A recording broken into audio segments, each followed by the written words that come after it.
Boa noite, meus irmãos, minhas irmãs, paz e graça. Vamos continuar o nosso culto. Abra sua Bíblia comigo no livro de Mateus, capítulo 14.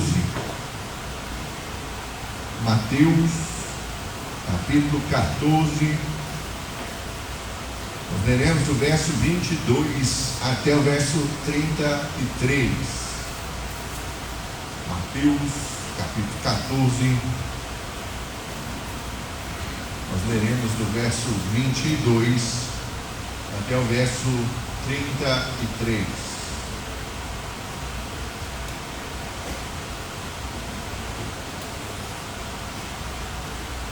Diz assim, escute com fé a leitura da palavra de Deus.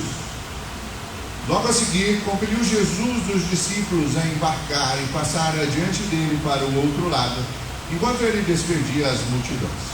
E despedidas as multidões, subiu ao monte a fim de orar sozinho. Em caindo a tarde, lá estava ele só. Entretanto, o barco já estava longe, a muitos estádios da terra, açoitado pelas ondas, porque o vento era contrário.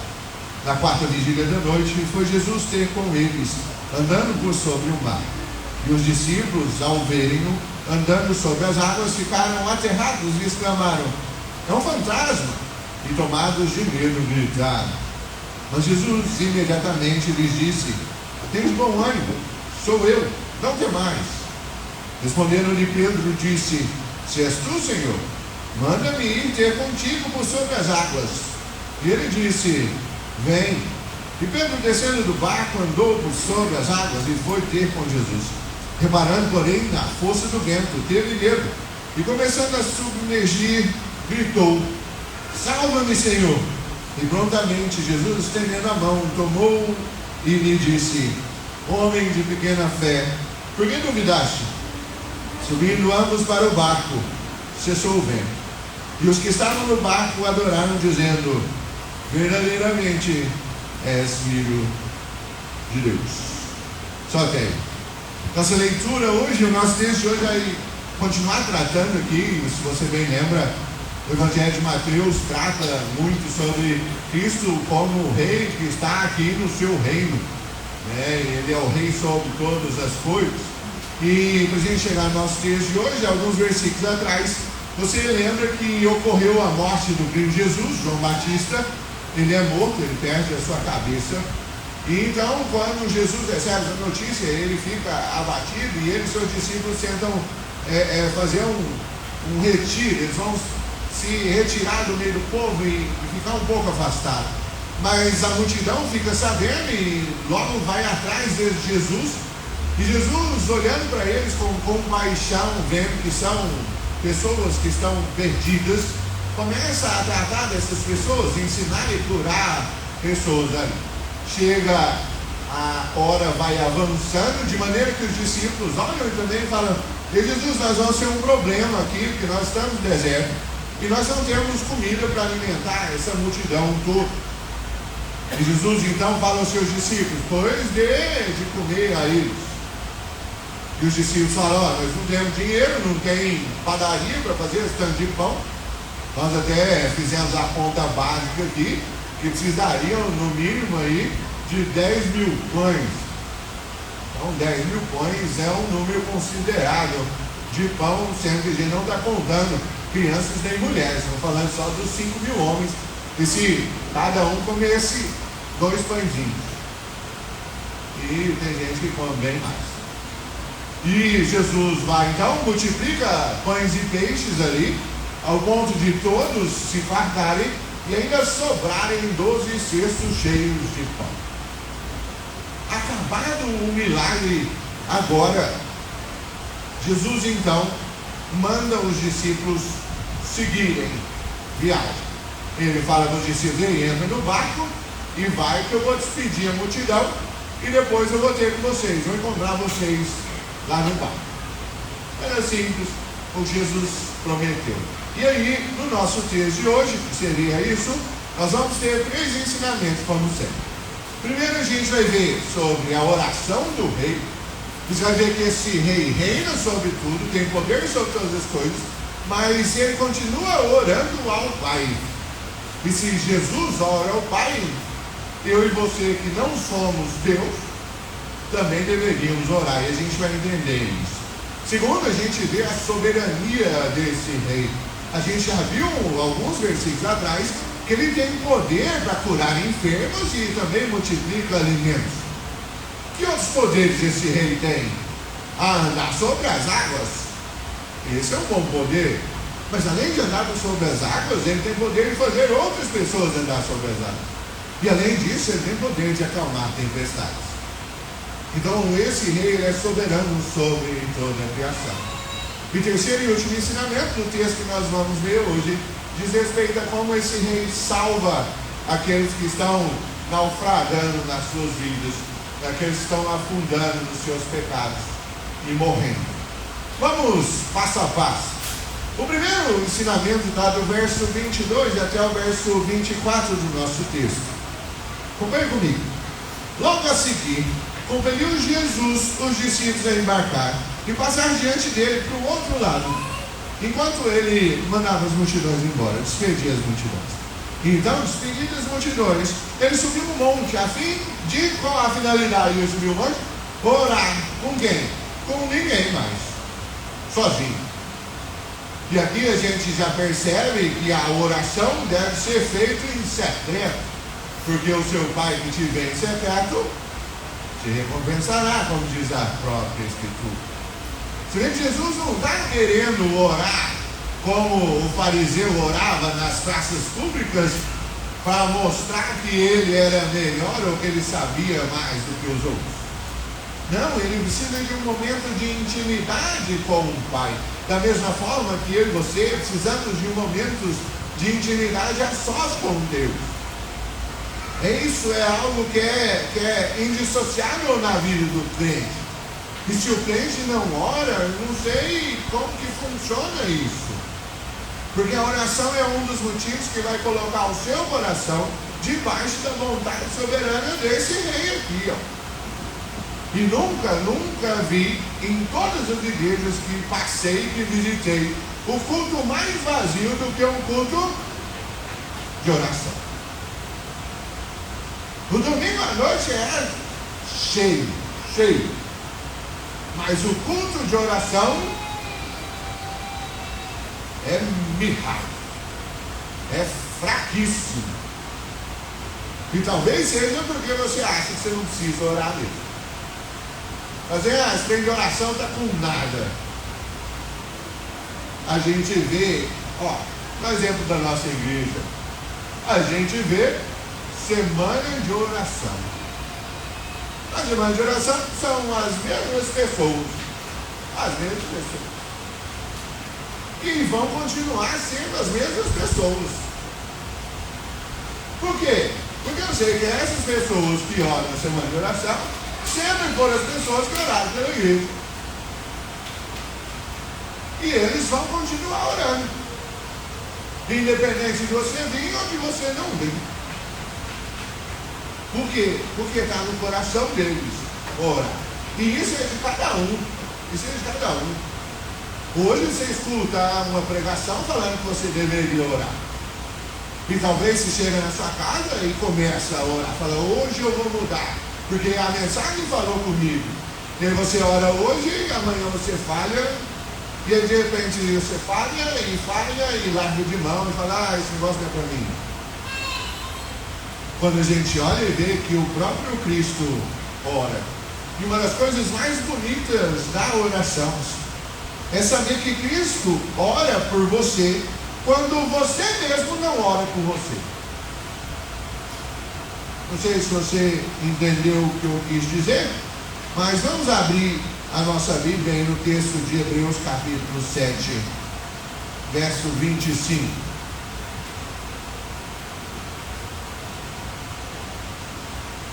Hebreus capítulo 7, verso 25. Olha comigo aí o que diz.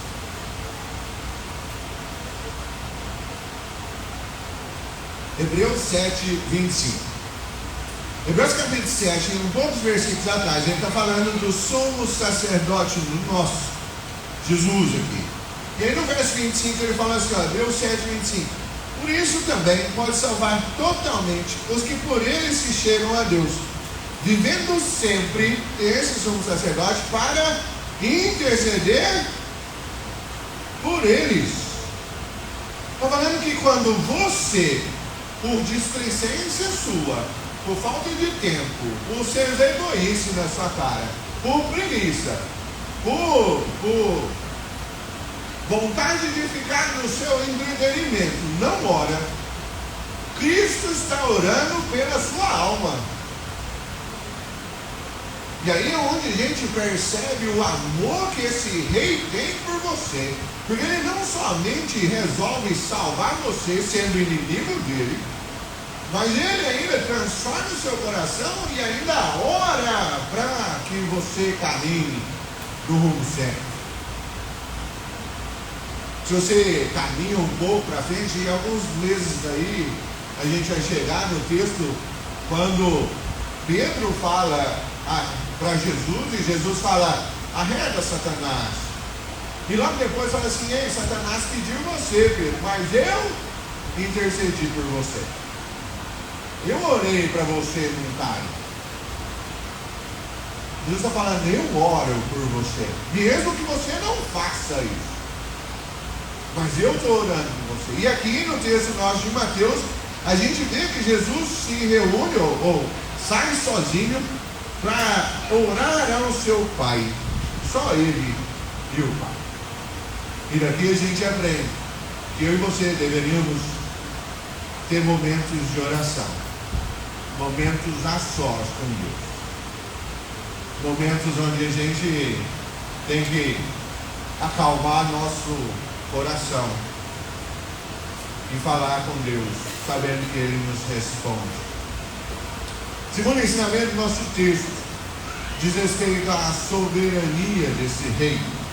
Como esse rei cria todas as coisas e desenha todas as coisas, como esse rei faz todas as coisas acontecer pelo poder da sua palavra. Verso 25. Na quarta vigília da noite, foi Jesus ter com eles andando por sobre o mar. E os discípulos, ao verem andando sobre as águas, ficaram aterrados e exclamaram: é um fantasma! E tomaram medo, gritaram. Mas Jesus imediatamente lhes disse: tem bom ânimo, sou eu, não temas. Olha só que coisa interessante. Não sei se você para perceber aí que comigo, mas olha só, a quarta vigília aí é entre 3 horas e 6 horas da manhã. Então é na madrugadinha, entre as 3 horas e as 6 horas da manhã. E não sei, talvez se eu e você estivéssemos no barco, eu e você teríamos a mesma, como diz, a mesma reação. Porque você está lá, 3 horas da manhã, você tinha, sem lembrar que você, como discípulo de Cristo, estava trabalhando com uma multidão, 10 mil pessoas, ali 15 mil pessoas. Você tem que lembrar que você botou lá, Cristo falou assim: ó, separa eles aí em grupo, e agora vai servir o pão com peixe. E você, como discípulo, foi servindo pão com peixe para esse tanto de gente. Você está meio cansado, não dá? Jesus fala: ó, vai lá e me espera no barco. E você está dentro do barco, 3 horas da manhã, meio cansado. E lembra, sem lembrar que você não tem lanternas potentes como a gente tem hoje, e você olha no meio do lago, lá do mar, o que tem? Tem um vulto andando em cima da água. Eu e você hoje, se a gente vê um vulto andando em cima da água, te garanto que a gente não fica, ou pelo menos cata um pau para ficar na mão, que se esse vulto chegar, a dar pausada nele, até ele. Os discípulos se assustaram, falaram: o que é isso aí? E gritaram. De fato, eles tiveram medo do que estava vindo, não sabiam o que estava vindo. Então é quando Jesus se identifica, falando: ei, tem bom ânimo, sou eu. Não precisa ficar preocupado. Fica tranquilo, sou eu, Jesus, o Rei. E não sei se você percebe, talvez os discípulos tenham a mesma visão de nós, da não crença no poder desse Rei aqui, ó. Porque, cara, você está lá com Jesus, você viu Jesus multiplicar uma pancada de pães, ele viu multiplicar um tanto de peixe, você viu ele curar um tanto de pessoas,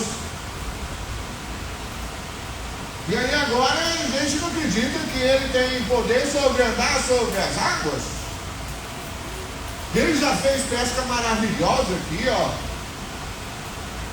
Ele já expulsou demônios. Ele tem mostrado todo o poder, toda a soberania dele sobre o reino que é dele aqui. E milagre após milagre, os discípulos parecem que ainda não enxergam Jesus como é. E da mesma forma eu e você, nós temos milagres de Deus acontecendo nas nossas vidas diariamente. Diariamente. E eu e você ainda não louvamos a Deus pelos milagres que Ele faz em nossa vida. A gente prefere atribuir os milagres da nossa vida à força do nosso braço, aos nossos contatos na sociedade, ao dinheiro que a gente tem no banco e esse tipo de coisa. Quando você vai ver, é Deus que tem feito todas as coisas. Esse Rei é soberano sobre tudo. Abre sua Bíblia lá em Colossenses comigo, para a gente ver o que o apóstolo Paulo fala isso. Colossenses capítulo 1, verso 16 e 17.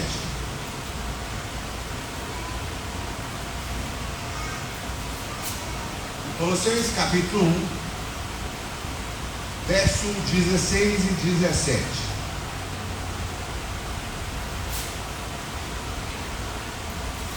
Olha o que diz, o apóstolo Paulo fala assim, ó: pois nele, em Cristo, foram criadas todas as coisas, nos céus e sobre a terra, as visíveis e as invisíveis, sejam tronos, sejam soberanias, quer principados, quer potestades, tudo foi criado por meio dele e para ele. E ele é antes de todas as coisas, nele todas as coisas subsistem. É em Cristo que todas as coisas funcionam. Tudo o que ocorre exatamente porque Cristo faz com que elas aconteçam. A gente tem falado isso domingo após domingo. Todas as coisas que acontecem na sua vida, porque Deus faz essas coisas acontecerem na sua vida. Porque Ele tem um propósito específico para isso na sua vida. Mas você fala, mas como é que eu não sei? Volta ao primeiro ponto. Você não sabe e você não gosta porque o seu coração não está debaixo da vontade de Deus. E como é que você põe o seu coração debaixo da vontade de Deus? Através da oração. Quando o seu coração está debaixo da vontade de Deus, você vai entender que todas as coisas são propósitos de Deus na sua vida. E vai ser sofrido? Vai. Mas que você vai entender que tem um desenrolar bom naquilo, tem. Existe um desenrolar bom. Existe um livro, eu não lembro se tem na biblioteca, mas se não tem, nós já compramos e está chegando. Um livro chamado, é um livro pequenininho, né? Tem umas 90 páginas, você lê em uma hora aí. Chama Pecados Espetaculares, do John Piper. Ele mostra como Deus pega os maiores pecados da humanidade e transforma esses pecados em acertos. Ou seja, ele faz com que todas as coisas cooperem para o bem daqueles que amam a Deus, daqueles que são chamados segundo o seu propósito. Pega a história de José no Egito, lá em Gênesis. Ele é vendido como escravo. Eles, como diz, olhar para a vida dele, ele só se lasca na vida. Ele é acusado injustamente, ele é preso injustamente, ele é esquecido na cadeia lá pelo padeiro-chefe, pelo copeiro-chefe, ele fica lá. Mas lá no final ele fala assim: ó, vocês, meus irmãos, intentaram mal contra mim, mas Deus fez isso para que houvesse vida sobre a terra. A soberania de Deus está em todos os atos e situações que ocorrem na minha e na sua vida. Terceiro ensinamento do nosso texto, volta lá para Mateus 14, verso 28 a 33. Diz assim: respondendo-lhe Pedro, disse: se és tu, Senhor, manda-me ir ter contigo por sobre as águas. E ele disse: vem. E Pedro, então, descendo do barco, andou por sobre as águas e foi ter com Jesus. Reparando, porém, na força do vento, teve medo, e começando a submergir, gritou: salva-me, Senhor! E prontamente Jesus estendeu a mão, tomou e disse: homens de pequena fé, por que duvidaste? Subindo ambos ao barco, cessou o vento. E os que estavam no barco então adoraram, dizendo: verdadeiramente é do Filho de Deus. O que acontece? A parte final, Jesus anda por sobre as águas. Pedro, que sempre foi o primeiro a falar de todos os discípulos, fala: Jesus, se é você mesmo, fala para eu ir junto. Os negócios de caminhar sobre as águas parece ser legal, eu quero fazer. E Jesus fala: vamos bem. E você percebe que Pedro não está errado. Ele anda por sobre as águas. Percebe que ele fala assim, ó, no verso 29, Pedro descendo por sobre o barco, andou por sobre as águas. Ele de fato andou sobre as águas e encontrou Jesus. Só que aí ocorre um problema. Verso 30. O problema está aí, ó, Pedro, verso 30. Ele, ó, reparando, porém, na força do vento, teve medo e começou a afundar. Quando ele começa a reparar na força do vento, quando ele tira os olhos de Cristo e põe os olhos nas situações, aí ele começa a afundar. A partir do momento que você para de olhar para Deus e começa a olhar para as situações ao seu redor, você vai achar que as situações são difíceis demais para serem resolvidas. E você vai afundar. A Bíblia é cheia desses exemplos. Pega Davi e Golias. Enquanto todo mundo olhava para Golias, ninguém enfrentou Golias. Ninguém foi lá enfrentar Golias. Por quê? Porque ele é grande e nós não vamos enfrentar. Mas quando Davi olha para Deus, Golias cai. Se você volta um pouco antes, quando o povo tem que entrar na terra prometida, eles saem do Egito, mandam 40 espias, falam: vai lá, espia a terra, e entra e toma posse da terra prometida. Os espias olham as circunstâncias. Eles olham e falam: não vamos, porque lá eles têm gigantes. Contra os gigantes, nós não damos conta. Só dois olham para Deus e falam: olha, a palavra de Deus a gente consegue. E o resultado é que o povo tem que andar 40 anos para morrer a geração antiga no deserto.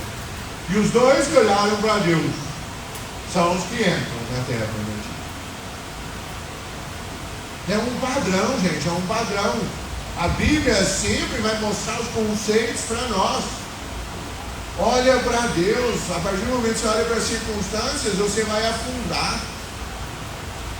E você não vai conseguir sair do seu mergulho aqui, a não ser que venha uma ação de fora de você.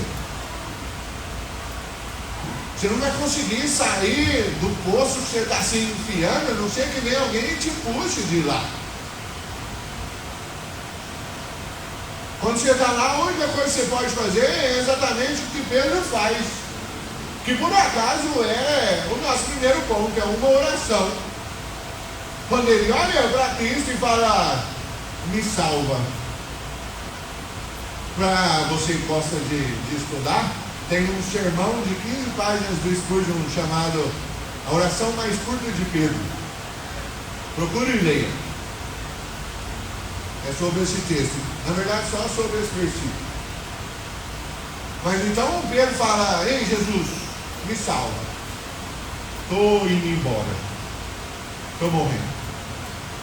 E a gente percebe que eu e você só podemos ser salvos pela força de Deus. Eu e você não conseguimos ser salvos se não for por Deus. Romanos 10, verso 13 diz assim, ó, porque todo aquele que invocar o nome do Senhor será salvo. Efésios capítulo 2, verso 8 e 9 vai falar que eu e você recebemos de Deus a fé. Esse é um ato gratuito de Deus para que ninguém se glorie, mas até a fé é um presente de Deus para mim e para você. A salvação vem de Deus para as nossas vidas. Eu e você estamos afundando nos nossos pecados. E se não for Cristo Jesus para puxar a gente, tirar a gente de lá, a gente vai morrer afogado. Se não for Cristo Jesus para tirar você da onde você está, você vai só se afundar cada vez mais. Você não vai conseguir sair de onde você está. Você não vai conseguir largar os seus vícios pela força do próprio braço, não. É só Cristo que vai fazer isso. É só Cristo que tem poder para salvar. É só Cristo que tem poder para transformar corações. E pegar os corações mais duros e impossíveis do mundo. E transformar esses corações. Transformar corações de pessoas como eu. De pessoas como você. Pessoas que estavam totalmente perdidas. Como esses que estavam seguindo ele alguns versículos atrás. Ovelhas perdidas, sem direção, esperando um lobo para abocanhá-los. Mas então esse pastor vem e cuida de mim e de você. Nos resgata da boca do leão, da boca do lobo.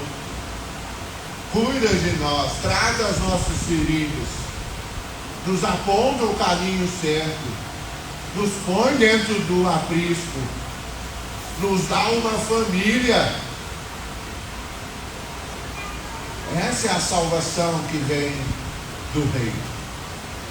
Esse rei veio para salvar eu e você. O que nós fazemos com esse texto? A gente percebe que no último versículo, verso 33, eles reconhecem que Jesus é o Filho de Deus. Eles falam, esse verdadeiramente é o Salvador, o Messias. Baseado nisso, pratique uma vida de oração. É necessário que eu e você comecemos a prática de orar diariamente para as nossas vidas. Eu falo, a gente tem que aprender algumas coisas com outras religiões. Estava assistindo hoje mais cedo um pouco um muçulmano falar que eles oram 5 vezes ao dia. Uma vez de manhã, 2 à tarde e 2 à noite. Com horários específicos. E aí, se a gente perguntar quantas vezes você ora por dia, dependendo, a gente não ora nem no momento do almoço. Fala do almoço que é aquela oração obrigatória, né? Que todo mundo deveria fazer. E mesmo assim, quando enrola muito, já fala, abençoo comida e te como, e pronto. A oração está feita, está boa. Pratique uma vida de oração. Segundo, confie na providência de Cristo. Lembre que todas as coisas que ocorrem na sua vida ocorrem pela providência de Deus na sua vida. Então confia que Deus sabe o que está fazendo. É a gente que está perdido, e não Ele que está perdido. A gente que está meio sem rumo, mas não Ele que está sem rumo. Ele sabe o que está fazendo. Sempre soube. Ele não perdeu o controle do reino dele. Terceiro, encoraje-se nas promessas bíblicas. Perceba que as promessas bíblicas, elas são para nós. E a Bíblia vem falando para mim e para você: ei, tenha bom ânimo, não tema, fica tranquilo, Jesus está no controle das coisas. Olha para Ele e não para as circunstâncias. Porque assim que você olhar para a situação ao seu redor, isso vai te abalar. Enquanto você olha para Deus, você tem os seus olhos fixos em Deus, você sabe quem está lutando a batalha por você.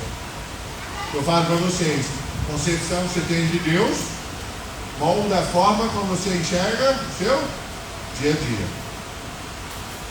Enquanto você olha para Deus, os problemas do dia a dia você vai deixar aquilo lá acontecer, porque tem um propósito. E vai ser resolvido dentro do plano de Deus. Mas conforme você olha para Deus e acha que o seu Deus é meio fraco, meio ruim, ou que a situação ao redor é maior do que Ele, aí você vai ser igual Pedro, você vai ter medo e vai afundar. Mantenha os olhos fixos em Deus. Feche os olhos, vamos orar. Pai, nós agradecemos pela Tua Palavra, agradecemos porque o Senhor fala conosco nessa noite, mediante a Tua Palavra. Nós agradecemos pela Tua soberania, pelo propósito do Senhor nas nossas vidas, em trazer cada um de nós aqui nessa noite.